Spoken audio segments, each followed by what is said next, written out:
You're listening to On the Job with PORAC, hosted by PORAC President Brian Marvel and Vice President Damon Kurtz.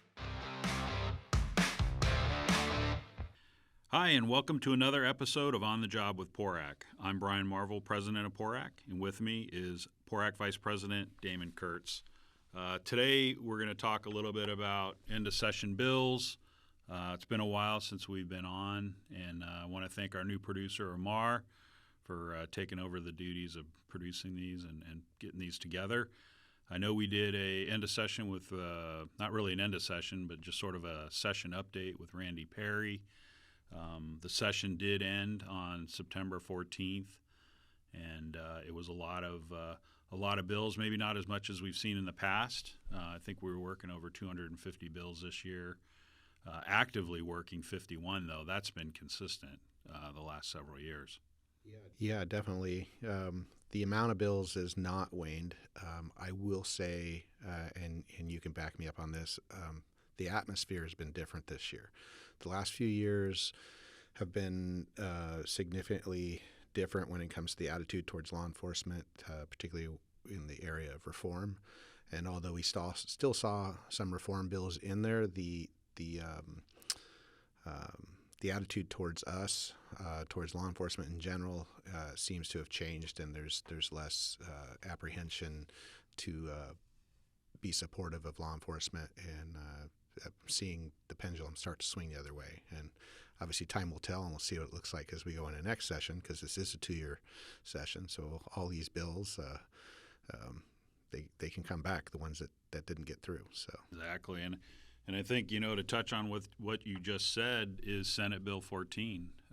Just like before we were setting all this up, this is the first bill since Governor Newsom's been in office that actually increased a penalty.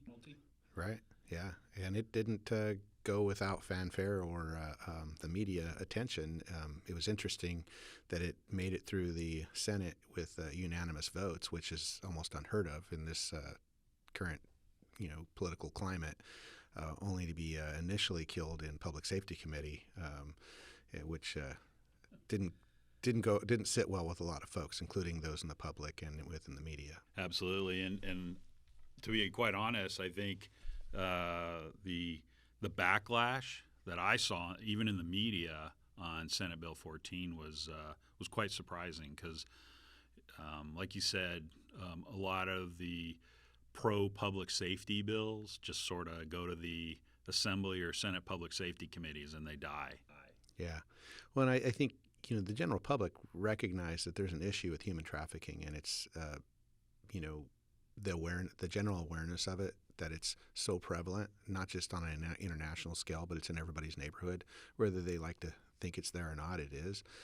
And the awareness of this made this bill all that much more important. And who doesn't want to make sure that we're keeping our community safe, and those that would prey on our young people and traffic in human beings shouldn't be punished.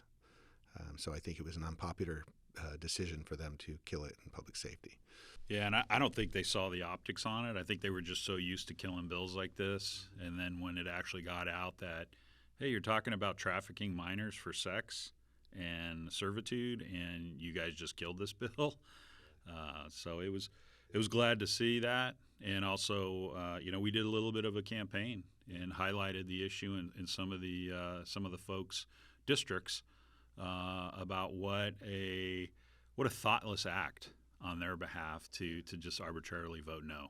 Well, I think it became so relatively popular and risk-free to oppose law enforcement or any type of bill like this that I don't think they put much thought into it. And, our ask has always been just put thought into it and at least look at the perspectives and look what's being produced or proposed, and have real conversations. And that's something that's been missed in the Capitol over the last few years. I feel like that came back this year. There were real conversations, so amendments were taken. And I think for the most part, that's why we were successful this year, is people are willing to listen. They see the tea leaves, and they're like, you know what, we better start listening because the public's starting to push back. Things aren't good out there when it comes to the level of crime and safety in our streets right now. Absolutely. And I think that goes to also when it comes to fentanyl and the fact that the Assembly Public Safety Committee, again, basically killed almost all of the fentanyl bills, didn't even give them an opportunity for discussion.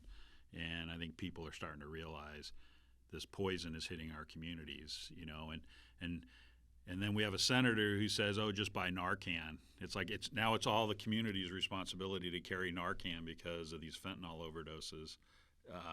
I don't know. I just think the optics on that is just terrible. It's absolutely horrible. Why should you, as a family, need to carry Narcan on your body because you're worried that you yourself or your children may be somehow inadvertently exposed to fentanyl, which absorbs through the skin and it is deadly in the smallest amounts? And why we don't want to protect our communities from that is beyond me.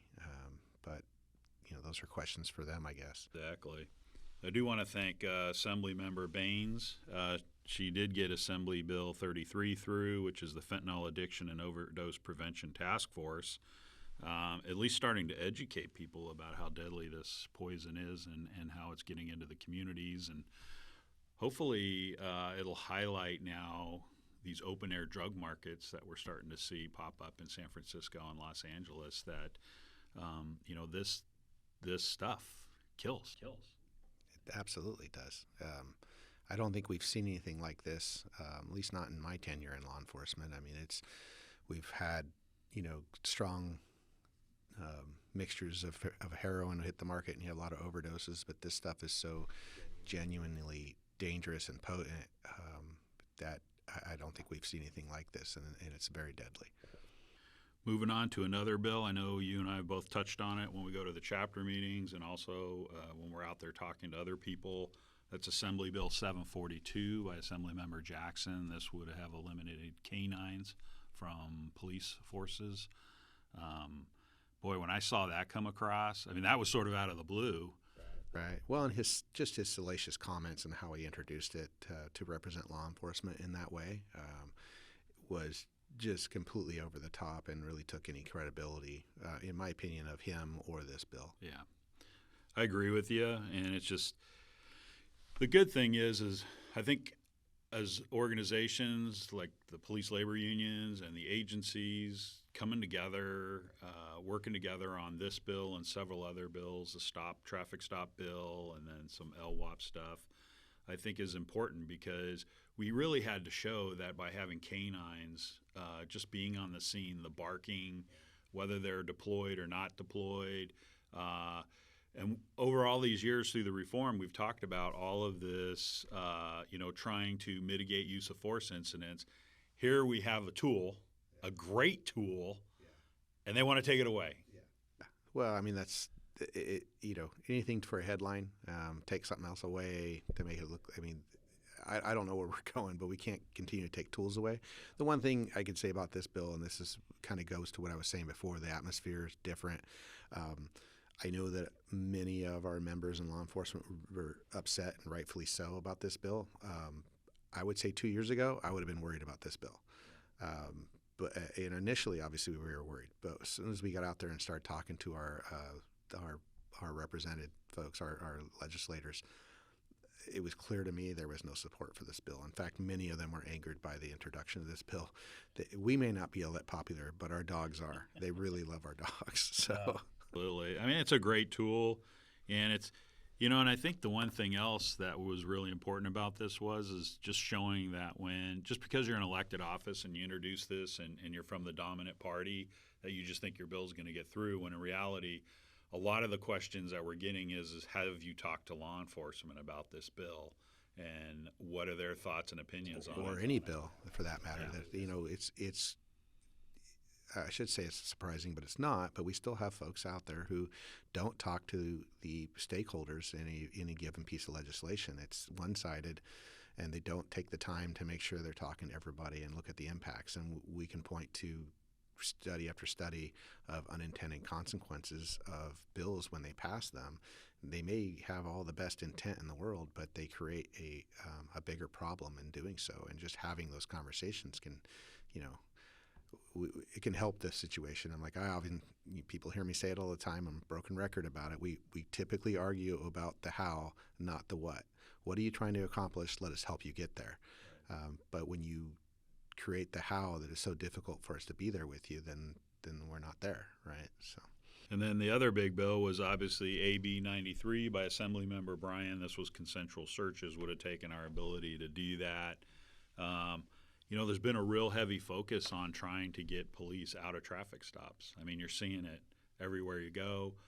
There's a desire to get civilians to do traffic stops. I mean, Berkeley's testing that out now, and it's just, I don't know. I don't know where we're headed in that. I just don't see that outcome being good at any level. It's pretty worrisome from the perspective of how many crimes are found from a simple traffic stop. Being able to keep our community safe, fatalities, traffic collisions, school zones, traffic safety is important. And to say, hey, we're not going to have law enforcement there to enforce those laws, I don't know that's the right answer. I have obviously, we've been in law enforcement for a long time, so it's hard for us to picture that. Again, that's part of that is they try to create legislation that's a one-size-fits-all, and doing that in, say, San Francisco is not going to work in, say, Susanville up in Lassen County or in San Diego or in Fresno. Even big city to big city, San Diego and Fresno may not be apples to apples, and sometimes the legislature doesn't take that into account when they're trying to put forth legislation and not allowing communities to be policed or governed the way they want based on their community. Yeah, I agree with you on that. I think overall this has been a really good session for us. I would agree. A lot of work on Randy's behalf and also on us in communicating with the elected officials, being more proactive in trying to have conversations with them. And, I know one of the things that we try to talk about is building that relationship at the lower level. As we've all seen, somebody runs for city council, school board, they ultimately wind up here in Sacramento or even Washington, D.C. Having those types of relationships early on and allows us to, it's like a force multiplier. It's like I can call down to my folks in San Diego. You can call to your folks in Fresno and be like, hey, we need some help on this bill. Can you reach out to these people? Yeah, and it's also from a perspective that at the chapter level, if they have a relationship and there's almost like, say, a handoff to the state level for you and I and Randy. So when we go and have these conversations with these folks, they kind of already know who PORAC is and who we are and how we operate. And so we spend less time trying to convince someone of what PORAC is or what we stand for, and we can focus on the real issues. And so developing those relationships, whether it's at a legislative function somewhere or in the chapter or at the locally, but also up here at the state level. And so when we have to have real conversations, we can go have those because there's not this awkwardness of trying to, quote unquote, get to know each other. There's already a familiarity with us so that those real conversations can be had. And it's so important, and not just in legislative process, but really in anything policies, even at your local level. Relationships matter so much when you're trying to get something accomplished. I agree, and I think that really is a testament to why we have so many affiliates, members of PORAC, because of the connectivity that we have. We have literally a member in every district in the state of California, where some of these other groups may not necessarily have that, and it allows us, because of that, to get into doors that other groups may not be able to. And I think it's important, this two-way street with us and the affiliates back to us, like you said, on the relationship. Yeah, and it's not, these relationships aren't just what can they do for us, can they get us the amendments, it's also how can we support them. Is there legislation out there that we can support them in? Can we give them the political cover to help us, when they're help them in the process as well? It's I guess that's relationship building, right? How can we be beneficial to each other in this process to make our communities better? No, absolutely. So moving up to the federal level, obviously, we could probably talk state for hours, but on the federal level, we're going back to D.C. In December. Hopefully they can get this budget stuff fixed, because last year when we went, we really focused on H.R. 82, which has the same bill number this year, the WEP GPO. We're at 291 co-sponsors, which I think is huge. Congressman Graves out of Louisiana is Speaker McCarthy's top lieutenants. And the fact that he's carrying this bill for us, I think, is beneficial for us in the long run.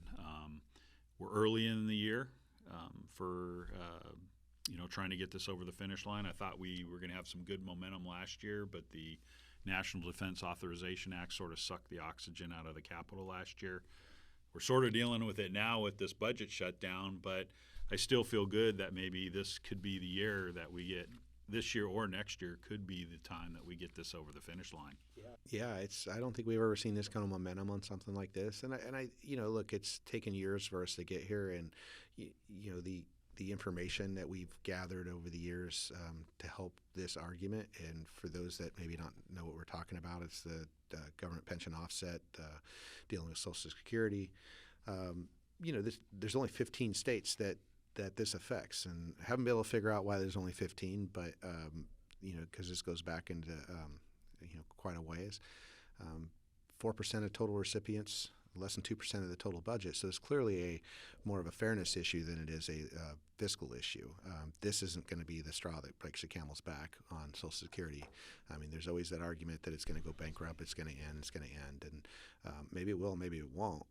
But in the meantime, we can still make sure that it's a fair process and our members get what's coming to them, and also their spouses. I mean, the fact that you pass away and your spouse may work in paying the Social Security their entire life and then get and be penalized because our government pension then goes to them after we pass away it's just not fair. Yeah. And if their Social Security is less than what we get dinged on our Social Security, they could get zero.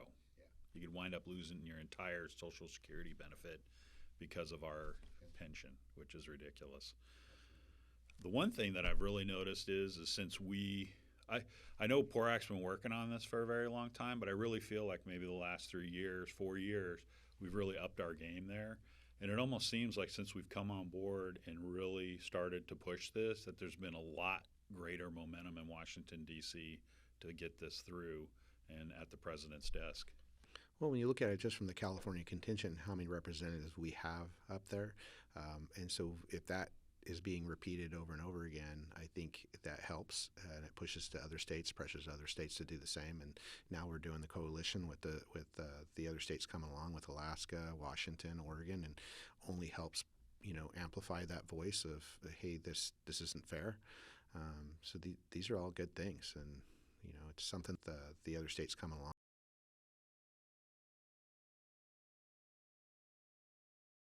Amplify that voice of, hey, this isn't. Yeah, I agree with that. West Coast Coalition, I think, has been real beneficial, which brings up another big bill that I think a lot of people have great interest in, and that's by Congressman Panetta, lowering the Medicare entry age for fire and police to age 57. Yeah, this is an issue that you and I talked about, and we pushed for this introduction, recognizing that most organizations outside of maybe some of the state organizations, most of us don't have medical post-retirement, and it's the single most expensive thing you're going to have when you retire outside of your mortgage. So how do we address this issue? Because we're not going to get to age 65. Almost none of us get to 65 when we retire. We're going to be forced to retire sooner than that. Our body, whether it's through the stress of the job or it's physical ailments, it just breaks down. And so how do we create a mechanism to find an affordable choice for first responders? And so that's what this bill does. It tries to create a program that we can have Medicare early at, say, age 58 to offset the fact that we're going to retire early, and gives us an affordable option. Yeah, and I want to thank Congressman Panetta for this was actually brought up in the last session as just a discussion topic. He reached out. We were able to have some additional conversations with him and his staff, and he's willing to carry this mantle. And I think this is similar to the WEP GPO bill in a sense that we've just planted the seed. I think this will take some time. I would love to see it with you and I up here, but whether that happens, I'm not sure. It may take other people beyond us to continue to push that. But the reality is we're starting to have that conversation. And I think it's nice that we're able to have these conversations about how we can create a better life for our members post-employment, but also for the ones that are here, and with retention, recruitment. There are other bills out there. I forget the name of it, but they're looking at creating a VA type loan for Homeowner Helper Act, so that first responders can get similar funding for a new home. And I think they're starting to focus on the first responders and realizing that we're in a crisis in this country, and making sure that we continue to have first responders. It's not an attractive place for young people right now, and we need to change that narrative. And usually the way you do that is to make the job attractive, not only financially, but also the other incentives. Absolutely. Yeah. Well, I think I'll close it out with one more federal bill, and this is a big one. It's obviously the Qualified Immunity Bill. That's H.R. 233 by Congressman Banks out of Indiana. I'm sure most of us, obviously one of the things that we get dinged on qualified immunity is that it was created by the courts, where now this bill would actually make it a law. And I think that gives us a lot of cover when we have this discussion, because the opposition, they really push qualified immunity, and they put it out there as it's something that it's not. It's not used as prevalent as they would like people to believe. We've done the studies, and it's less than 3% of the time it's really even invoked. And this idea that it's ultimate immunity is it's a false narrative that gets put out there. And look, it's an emotional argument when people think that there's no repercussions, and that's just not the case. Having this be codified in law would be great, but also maybe an educational piece to this, that people understand what it really means, and it's not protecting anybody from wrongdoing. Yeah. I mean, the reality is the elected officials, the judges and the district attorneys, they have absolute immunity. Yeah. And unfortunately, as we see in California, they've passed a lot of bills where thousands of people have probably died because they refused to take it out. With zero repercussions. Absolutely. Yeah, I mean, imagine doing a job where, because we're in a litigious society and you can be sued for everything, but you have no protection for doing your job. And that's all qualified immunity does, is provides people protections for doing their job, not doing it the wrong way, not going out of course of scope, and doing criminal acts. That doesn't protect you from that. It just protects you from doing your job, acting as an agent of your organization, whether it's writing a ticket or having, unfortunately, put somebody in custody without use of force. Just putting somebody in custody, you can be sued, and to have protections for doing the job that you were basically sworn to do. You should have that. You shouldn't be out there tonight. Yeah. Just to reiterate, qualified immunity does not cover you on a criminal charge. It does not. So, well, I think this was a good conversation. You can go to our website, PORAC.org.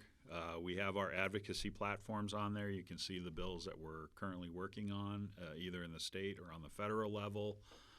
Is a great place to start. Happy to take questions and answers. If you give us a call via email, reach out to PORAC. So it was great having this conversation. Hopefully the membership finds this enlightening and informational. I want to thank you all for joining us on this latest episode of On the Job with PORAC. We hope you enjoyed it. As always, we'd like to close this podcast by thanking all our PORAC members and our nation's law enforcement. We hope you stay safe and have a great day.